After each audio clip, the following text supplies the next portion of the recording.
Joyland, la revolución del podcast presenta. Good boy.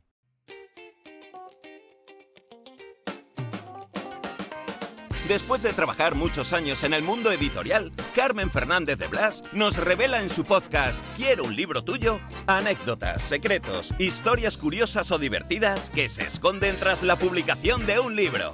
Pero, sobre todo, personas, seres humanos más que autores, que merece la pena conocer y que nos presenta en cada episodio.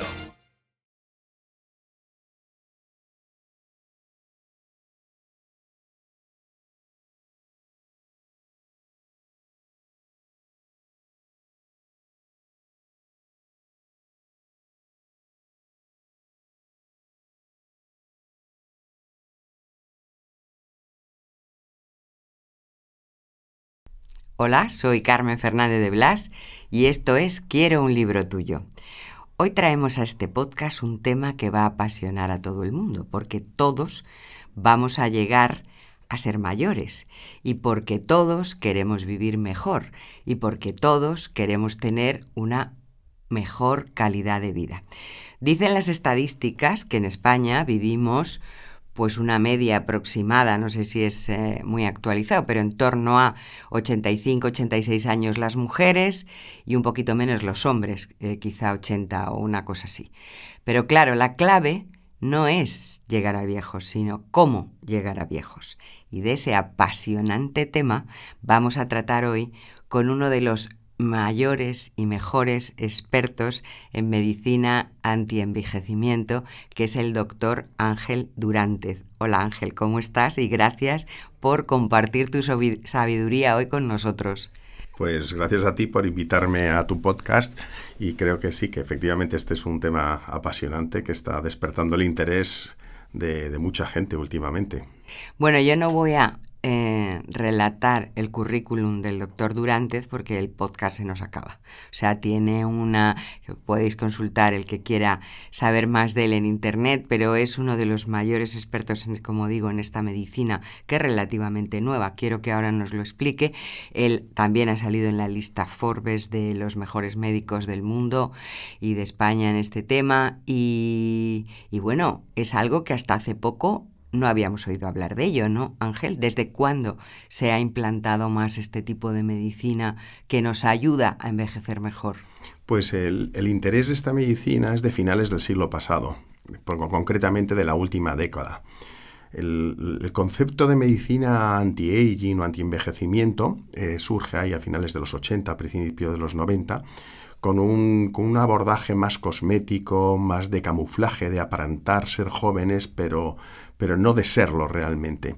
Sin embargo, la evolución de la ciencia en general, de todas las especialidades, desde la cardiología, oncología, endocrinología, se empiezan a plantear si se puede hacer algo más que tratar al enfermo, si podríamos actuar previamente para que ese enfermo llegara más tarde. Y entonces es ahí donde empieza a surgir esa medicina preventiva, proactiva, que lo que pretende es la compresión de la morbilidad, es decir, que las enfermedades que vamos a tener sí o sí por el paso del tiempo aparezcan más tarde, 5, 10, 15 años más tarde, o que incluso lleguen a no aparecer para llegar a morir jóvenes o morir bien. Así que es ahí donde realmente a principios de este siglo ya empieza la medicina preventiva para el envejecimiento saludable y las primeras clínicas surgen en Estados Unidos en esa primera década del siglo XXI y luego ya lo que viene por delante es otra revolución que aparece a partir del 2015, que es la medicina del rejuvenecimiento, que es ya cuando se conocen las bases profundas moleculares y celulares de por qué envejecemos y se están empezando a plantear técnicas y terapias para frenarlas y no revertirlas. Bueno, es apasionante porque además yo quiero recalcar que esta medicina no es la medicina estética, porque hay gente que yo le he hablado, hoy es un médico que trata de antienvejecimiento y la gente enseguida piensa en que si el Botox o si el lifting o tal. No, señores, esto va de interior, Sí. esto va de por dentro, que es una cosa absolutamente fascinante y que creo que a todos deberíamos acercarnos a ella, y sin embargo creo que es una medicina bastante desconocida por el gran público. ¿Por qué? Sí. Bueno, es lógico en cierta manera, porque, bueno, lo primero que has dicho sobre lo cosmético es lo que te he dicho, que era el comienzo de la medicina anti-envejecimiento, y todavía la mentalidad de la gente está en esa apariencia de ser joven, aunque realmente estés envejeciendo por dentro. Y luego la preventiva para el envejecimiento saludable, que es posterior, pues es algo que lógicamente pues surge cuando existe un poco la reflexión sobre no es cuestión de vivir más o de curar solo enfermedades, sino de vivir lo mejor posible el mayor tiempo posible, como habías dicho al principio de la introducción. El que no se conozca, entre otras cosas, es porque los sistemas públicos de salud tienen la capacidad ilimitada de abordar la enfermedad. O sea, realmente lo que hacen es curar al enfermo o por lo menos mitigar la evolución de la enfermedad del enfermo, pero no existe una capacidad real para prevenir de manera eficiente y personalizada. Entraría toda la población a partir de los 30, 40 años a ser susceptible de ser cuidada a partir de esa población, y no hay recursos para ello. Para que te hagas una idea, el primer centro de medicina preventiva para el envejecimiento saludable público y en un hospital universitario se acaba de inaugurar en Tel Aviv. O sea que es algo muy, muy, muy vanguardista y muy novedoso. Todo el resto de los centros que hacen esto suelen ser clínicas privadas, efectivamente. Por lo que dices, entiendo que empezamos a envejecer. Empezamos a envejecer, ¿a qué edad? Bueno, realmente envejecemos casi desde el momento de la concepción. Claro. Sí. Hay un estudio muy chulo que dice que realmente sería a partir de las 24 horas de la concepción, ¿no? Que es porque en las primeras 24 horas hay un alargamiento de los telómeros celulares y luego empieza ya el acortamiento a esas 24 horas y no para hasta el final, hasta la muerte. Pero podríamos pensar que el momento del declive funcional y cuando ya empiezan a aparecer esas enfermedades relacionadas con el proceso de envejecimiento está en torno a los 35-40 años. Y hay varias argumentaciones. Una es que eso podría coincidir con lo que se conoce como el momento de la senescencia programada. A esa edad ya podríamos ser abuelos biológicamente. Y en la teoría evolutiva, los seres vivos nacen, crecen, se reproducen y mueren. De manera que una vez cumplida la función de reproducción, ¿cuál es el siguiente paso? Desaparecer. Lógicamente no desaparecemos todos de manera brusca, pero a los 35-40 años ya nos habríamos reproducido y nuestras crías se habrían reproducido a su vez. Por lo tanto, nuestra función de mantenimiento de la especie ya está cumplida. Y eso ocurre en torno a esas edades. Por otro lado, los estudios epidemiológicos ven que las enfermedades que se asocian al envejecimiento, como la cardiovascular, el cáncer, la demencia, la artrosis, empiezan a dispararse a esas edades. Antes es difícil encontrar diagnósticos, pero ahí sutilmente empiezan a subir. Por otro lado, la funcionalidad, el cómo nos encontramos, empieza a verse síntomas de deterioro a partir de esa edad. Y por último, los últimos relojes biológicos, que son análisis que miden en el ADN unas muescas, unas marcas que se llaman metilación del ADN, se ha visto que a esas edades es cuando empiezan a aparecer esas marcas del envejecimiento. Así que esto no es geriatría, esto es una medicina que empieza a una edad relativamente joven. Quiere decir esto, si no he entendido mal, que el que quiera vivir mejor y vivir bien, y yo he leído y te he escuchado decir que hay que morir joven y se puede morir joven a los 100. Entonces, que el que quiera eso tiene que empezar a tratarse o a mirarse o a estudiar a partir de los 35 o 40 años. Sí, el tiempo que pase, no pasa nada por empezar a los 60, evidentemente, ¿no? Ya, pero cuanto antes mejor. Nunca es tarde, pero cuanto antes mejor, porque de hecho, pues bueno, hasta esas edades pues nos miramos poco, ¿no? vamos poco al médico. Las mujeres más que los hombres porque tienen sus revisiones ginecológicas. Es verdad. Sí. Los hombres vamos al médico antes de esas edades solo cuando nos hemos roto una pierna o un traumatismo, lesiones deportivas y poco más, ¿no? Pero efectivamente es a partir de ese momento cuando podemos empezar a hacer esa vigilancia continua, casi anual, o al principio a lo mejor puede ser bianual, para ir viendo qué susceptibilidades tienes tú particularmente al desarrollo de algunas enfermedades, que podría ser la diabetes a través de una prediabetes, o tus niveles de marcadores de riesgo cardiovascular, que ya nos van orientando por dónde van tus riesgos más evidentes o de descalcificación de hueso. No te puedes imaginar cómo cuando me vienen los hijos de mis pacientes, que muchas veces me dicen, oye, ¿le podrías echar un vistazo a mi hijo, a mis hijos? Y te vienen chavales de 20 y tantos, a menudo ves marcadores que son peores que los de los propios padres.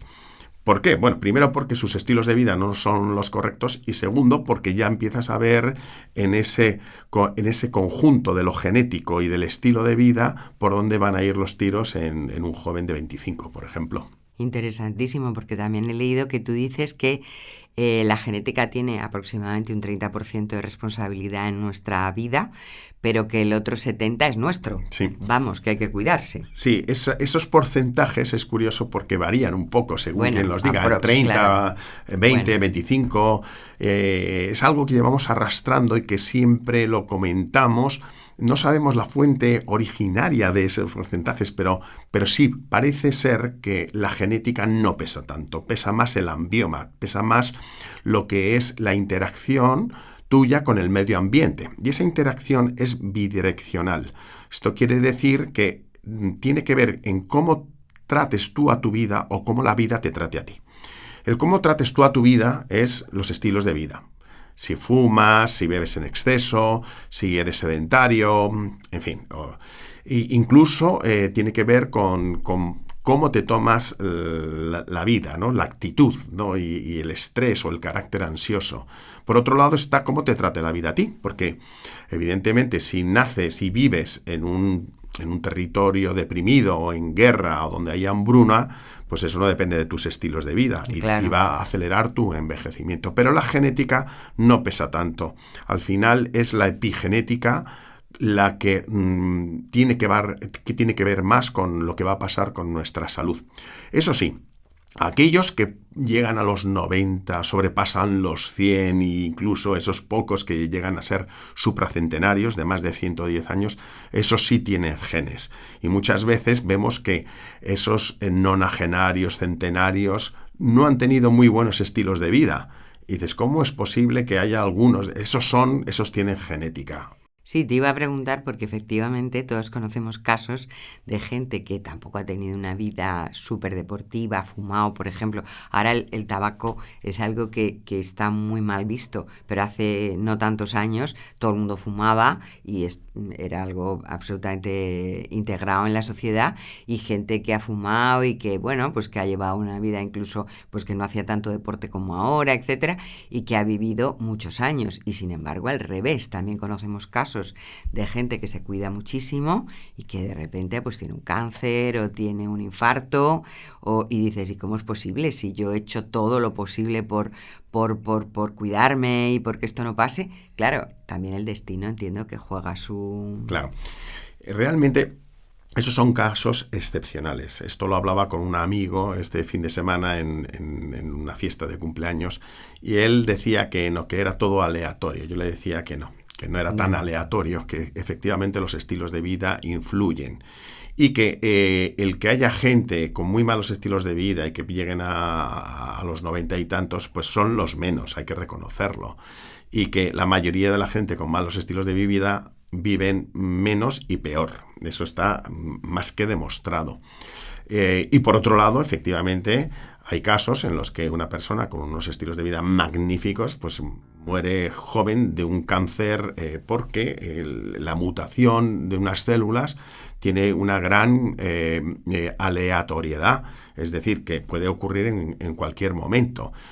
De hecho, hay algunos estudios que dicen que es absolutamente aleatorio, que a cualquier persona le puede tener un cáncer en cualquier momento, y de hecho a lo largo de nuestra vida es posible que hayamos tenido algún cáncer que nuestro propio cuerpo lo ha eliminado, ha luchado contra él y ha conseguido vencerla. Dice que 1, 2, 3 veces a lo largo de la vida podría haber habido un cáncer que nuestro sistema inmunológico ha conseguido eliminarlo.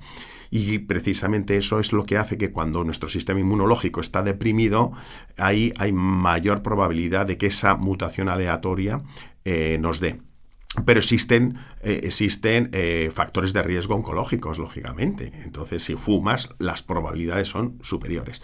Si bebes mucho alcohol, las probabilidades son superiores. Si tienes una dieta rica en ahumados, carnes rojas, las probabilidades de cáncer de colon son superiores. No es solo genético, sabemos que es genético, pero también los estilos de vida influyen. Así que tenemos que trabajar sobre esa parte del 70%, que son nuestros estilos de vida, y otras estrategias más médicas que nos permiten añadir un poquito más a poder vivir más y mejor. Pues de eso quiero que hablemos, porque es verdad que lo del estilo de vida sí que yo ahora veo que la gente está muy concienciada. De hecho, hay un gran auge de la cocina sana, de los nutricionistas, de ir al súper comprobando si tiene azúcar, no tiene, procesados. Todo eso yo creo que la gente entraba ahí. Pero bueno, vamos a pensar que las personas que nos escuchan quieren ir un punto más y quieren ir partiendo de lo que hemos hablado antes a una clínica privada, porque la sanidad pública no le va a dar esta respuesta. ¿Qué va a encontrar o qué le va a aportar ir a verte a ti respecto a su presente y su futuro? Bueno, lo primero es que esto funciona con el principio de Pareto, y es que con tus estilos saludables de vida ya vas a cubrir un altísimo porcentaje de lo que puedes hacer, y para eso no necesites venir a mi clínica ni ir a ninguna otra clínica. O sea que si puedes dejar de fumar, si puedes cumplir los mínimos de las recomendaciones de la Organización Mundial de la Salud de actividad física, si puedes procurar controlar los niveles de estrés haciendo introspección, meditación, mindfulness, llámale como quieras. Todo eso va a repercutir ya muy positivamente en tu futuro. Y luego ya lo que puedes hacer es decir, oye, pues voy a empezar a medirme. Entonces, lo primero sería medirse. Lo que no se mide no es susceptible de ser mejorado. Entonces, claro, cuando hacemos nosotros una batería de pruebas, podemos ver marcadores de riesgo cardiovascular, marcadores de déficit nutricional, marcadores de descalcificación ósea, medimos grasa visceral, función neurocognitiva, niveles hormonales, en fin, hay cientos y cientos de biomarcadores. Eso por un lado. Lo primero es medir, saber cuál es el punto de partida. Podríamos secuenciar el genoma completo, eso lo hacemos en algunas ocasiones, ¿no? O ver riesgos concretos de tener Alzheimer o de tener tromboembolismo. Una vez que tenemos hecha toda esta batería de pruebas, la interpretación se hace sobre criterios de excelencia, no de normalidad. ¿Qué significa esto? La normalidad en medicina normalmente es una normalidad bastante vulgar, en el sentido de que se considera normal donde está el 95% de la población. Si eso lo trasladáramos a un examen de matemáticas en que se evalúa el examen entre 0 y 10, aprobaría todo el mundo que tuviese más de un 0,5 de nota. Y entonces es una nota muy baja. Claro. Pues es una analogía, no exacta, pero es para que nos hagamos una idea. De manera que no nos vamos a conformar con que esa glucosa esté dentro del rango de referencia. Sí, lo que te ponen las analíticas, esos marcos, ¿no? Exacto. Vamos a intentar ir a unos niveles mejores y vamos a ir a llevar muchos de nuestros biomarcadores e intentaremos mantenerlos en esos niveles óptimos durante el resto de nuestra vida. Cuanto mejor esté nuestra tensión arterial, cuanto mejor esté nuestra glucosa o la hemoglobina glicosilada, que tiene que ver ver con el riesgo de la diabetes, o la insulina, que también tiene que ver con riesgo de la diabetes e inflamación, índice OMA, colesterol total, LDL colesterol, niveles hormonales, homocisteína, niveles de vitaminas como la vitamina D o otros nutricionales como el índice omega 3. Si tú pasas muchos años de tu vida con todos esos biomarcadores en un nivel más alejado del que está relacionado con la enfermedad a la que se vinculan, las probabilidades de que esa enfermedad la desarrolles la vas posponiendo. Y en vez de ser diabético a los 65, pues a lo mejor lo serás a los 85, o no lo serás nunca. Y además todos estos marcadores en realidad funcionan para todo. Es decir, lo que puedas hacer para prevenir lo cardiovascular va a ser muy parecido a lo que puedes hacer para prevenir el deterioro neurocognitivo y el Alzheimer. Porque al final es abordar la inflamación, la oxidación, la metilación, la caramelización, que le llamamos glicación de las proteínas. Al final, todo da vueltas en torno a eso: inflamación, oxidación, glicación. De eso hablan mucho ahora muchos libros y muchos nutricionistas, sobre todo, o médicos como tú. Pero, ¿en qué consiste esa magia? Porque yo creo que muchas personas hacen analíticas pues cada año, cada 2 años, y efectivamente dan unos marcadores. Entonces, normalmente, pues si está todo correcto, pues ya está, ahí te quedas. Pero ¿cómo o qué podemos hacer para que eso mejore, y qué tipo de tratamientos, aunque sean personalizados, haces tú? Bueno, primero son los pilares de los estilos de vida, ¿no? Ejercicio, Sí. nutrición, hábitos tóxicos y todo esto. ¿Y qué más incorporamos? Pues incorporamos, por un lado, la suplementación nutricional para optimizar esos marcadores nutricionales que hemos visto que no están perfectos. Porque tú puedes decir, hombre, si yo como sano y equilibrado, deberían estar bien. La realidad es que cuando nos ponemos a medir, vemos que no están tan bien. Por ejemplo, uno que he dicho, que es el índice omega 3, que es el nivel de ácidos grasos omega 3, que son importantes, tienen una función antiinflamatoria y protectora muy relevante en nuestro organismo, en todos los órganos y sistemas. Pues estaría fenomenal si viviéramos en Noruega, porque estamos comiendo pescados permanentemente. Azules sobre todo, ¿no? Y desayunamos arenque o sardina o salmón. Sin embargo, aquí, en la experiencia que yo tengo, es raro encontrar una persona que tenga esos niveles en el valor perfecto. O los niveles de vitamina D. Y aunque en todo esto hay bastante controversia en cierta manera metida, porque, claro, si tuviéramos que tratar todo esto, habría que abordar a toda la población. Pero mira, Suiza ya ha incorporado la vitamina D en alimentos básicos. ¿Por qué? Porque es una manera de subir a toda la población esos niveles de vitamina D, que es una medida poblacional. En este momento, pues es una medida personal. Nosotros, por lo menos aquí, lo tendríamos que hacer personalmente cada uno de nosotros. Y entonces es la suplementación nutricional. Luego, a partir de una determinada edad, otra de las cosas que hacemos es optimizar nuestros niveles hormonales. Nuestras hormonas, al igual que otras cosas, van decayendo con el envejecimiento y empiezan a decaer también a esas edades que habíamos dicho. Algunas antes, en la década de los 20, y otras de golpe, por ejemplo, en la menopausia, en los estrógenos, ¿no? Pero la progesterona en las señoras ya ha empezado a caer antes, y la testosterona también, en las señoras y en los hombres. La función tiroidea no cae tan rápido, pero va cayendo. La dehidroepiandrosterona, la melatonina y el declive de la producción de melatonina nocturna se relaciona con el deterioro de la calidad de sueño que nos pasa a medida que vamos envejeciendo. Pues bien, la optimización de estos niveles de hormonas para mejorar nuestra calidad de vida, por un lado, y para prevenir algunas de las enfermedades, es otra de las estrategias que se hace previa a tener un déficit hormonal patológico. Estamos en la fase, ya he dicho, subclínica, en la fase silente de la enfermedad. Y luego, pues, hay más estrategias, ¿no? Pues ahora mismo puede haber tratamientos de cámaras hiperbáricas, nutrición intravenosa, utilización de péptidos, terapia celular avanzada, y lo que va a venir va a ser espectacular, que va a tener que ir con terapias génicas, reprogramación celular. O sea, yo creo que de aquí a 10, 20 años vamos a ver una revolución de la medicina en la línea de no solamente tratar el síntoma de la enfermedad, sino curar la enfermedad de verdad. Eso me parece súper interesante e incluso me parecería muy importante que la salud pública también tratara esto, porque entiendo que ahorraría dinero respecto al coste en enfermedades que van a cargo de la Seguridad Social en el caso de España.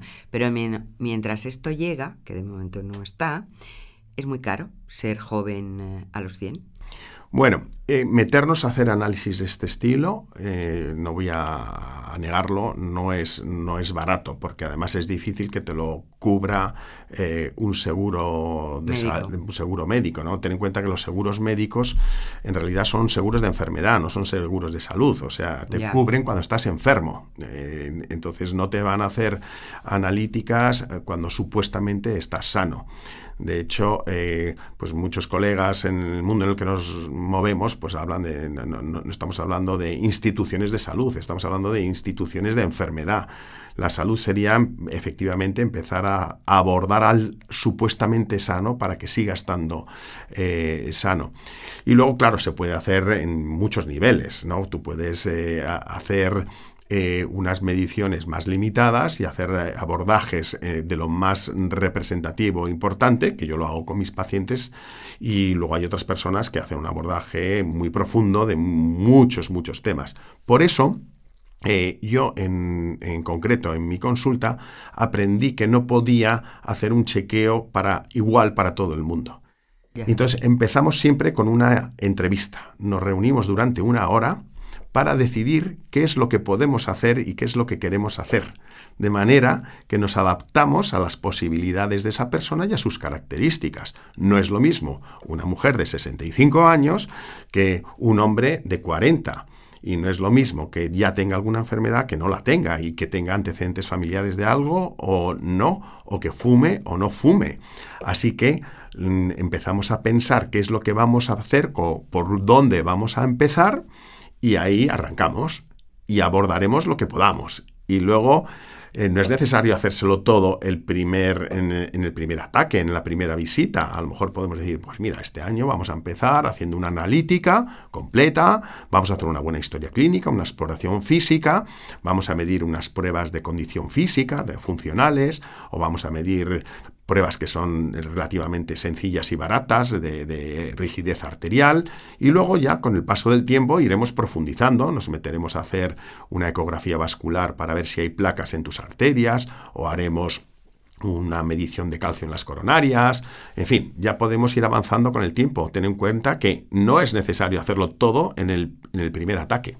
Claro, o sea, que la gente no se asuste, que es asequible invertir en uno mismo. Hombre, a mí me parece que de entrada invertir en tu futuro y en estar mejor, porque es verdad que yo creo que cuando uno se siente bien no tiene precio. Claro. Pero bueno, dentro de eso siempre hay una cierta, sobre todo ignorancia, porque como es un tema que no es demasiado conocido, pues yo creo que la gente puede pensar, oye, pero eso ¿cuánto es? ¿O claro, cómo sale? O... Pues mira, esto es curioso, ¿no? Porque este tipo de medicina surge en Estados Unidos.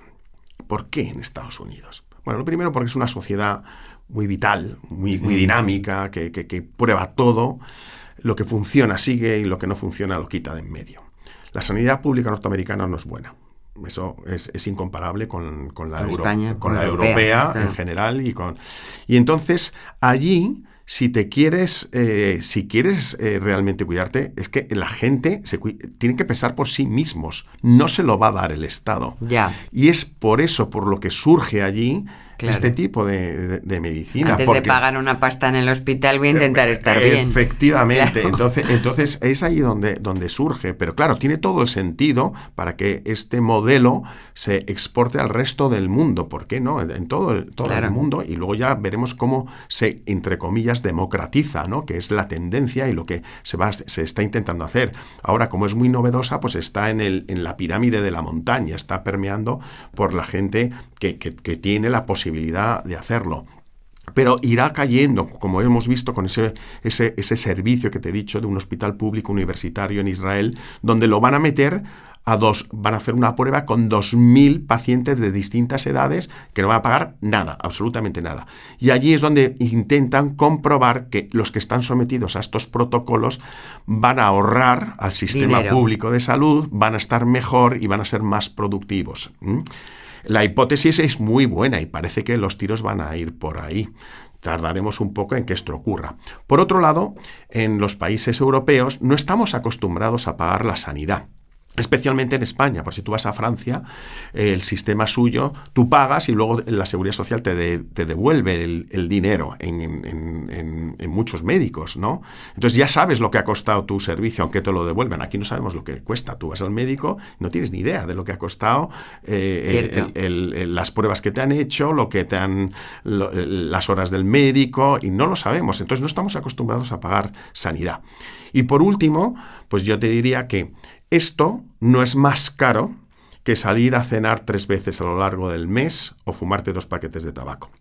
Si tú miras qué cantidad de gente de cualquier clase social ha fumado o fuma 2 paquetes de tabaco al día, pues con un precio similar a ese te haces un programa de estos bastante avanzado. Bueno, y hay algo que yo creo que es significativo y es el auge de los presupuestos en estética, que ahora mismo la gente que conozco, todos quieren ser médicos estéticos, digo de la gente joven, porque son los que ganan dinero, y es verdad que ahí la gente se deja dinero, porque yo creo que un gran porcentaje de la población, no son las mujeres, los hombres de todas las edades, están gastándose un dinero en estar jóvenes por fuera. Lo que planteamos aquí es estar jóvenes por dentro, que me parece, pues a mí me parece mejor, desde luego. Pero lo que más pasa interesante. Una cosa se ve y la otra cosa se siente o se va a sentir en un futuro. También es eso, no te creas, porque tú empieces a hacer un programa de estos, a la semana siguiente te vas a encontrar estupendo. Eso sabes cuándo lo vas a ver. Cuando llevas varios años haciéndolo y te vas mirando a tus amigos y tus coetáneos. Y tú ves que estás mucho mejor. Y vas viendo cómo las bombitas van cayendo en los demás, lo cual no quiere decir que la bomba, que es el diagnóstico puntual de una enfermedad, no pueda darse en ti, pero tú vas viendo cómo tu funcionalidad, tu vitalidad, tus ganas de pasarlo bien, de moverte, y vas viendo cómo te vas a correr pues 10 kilómetros con tu hijo. Y claro, y a lo mejor otro amigo tuyo dice, yo no puedo correr 10 kilómetros a los 60 o a los 65. Entre mis pacientes, vamos, es que yo todas las semanas tengo que sacar algún hito relevante de alguno de los míos. Pues uno de 65, de hace 2 semanas, que ha quedado el 14 del mundo en la maratón de Chicago. El 14 del mundo, o sea, con menos de 3 horas. Bárbaro. Sí. Otro que ha ganado una prueba del campeonato del mundo de triatlón con 72. Y esto no quiere... Probablemente esta gente ya es buena en sí, ¿no? Lo que pasa que se procura estar mejor. Y como esto, en cuanto a vitalidad profesional, iniciativa, ganas de vivir, pues por lo general, tú te sientas conmigo una semana en mi clínica, ya verás cómo la gente, cuando les preguntas a los que vienen a sus revisiones, ¿qué tal te encuentras? La respuesta general, magnífico. Qué bien me encuentro. Mejor que nunca. Yo pido ahora ya. Bueno, como verán, evidentemente yo a este hombre tan interesante no podía haberle dejado sin decir la frase que da título a este podcast: Ángel, quiero un libro tuyo. Y ese libro existe, ese libro está publicado en la Esfera de los Libros, se llama Joven a los 100, todas las claves para vivir más y mejor, que pueden encontrar. Por si quieren saber más de este tema, que por supuesto daría para varios podcasts, pero que ya el tiempo se nos acaba, y que animo a leer y que animo a que vuelvas otro día, porque estos temas yo creo que lo más importante que tiene uno en la vida es uno mismo, y estos temas sobre uno mismo, que al final es tu propia vida, tienen el máximo interés para todos. Así que Ángel, te agradezco mucho haber compartido todo esto y espero verte de nuevo por aquí pronto. Pues muchas gracias a ti. Gracias. Si te ha gustado este podcast y quieres más información, síguenos en nuestras redes sociales, @somosjoyland, o en nuestra web, joyland.es. No olvides darle al botón seguir para enterarte de nuevos episodios. Quiero un libro tuyo es una producción de Joyland. Dirección y guión, Carmen Fernández de Blas. Producción ejecutiva, Hernán Zin. Dirección de producción, Ainhoa Martín. Locutado por Fernando Simón. Diseño de sonido, Alberto Cerro. Diseño gráfico, Julia Cernuda. Edición de vídeo, Lorena Gracia. Dirección comercial, Alberto Rojas. Producción Wowland, Fernando Pastini. Redes sociales, Sergio Corredor. Una idea original de Hernán Zin. Joyland, la revolución del podcast. Una empresa del grupo Wowland.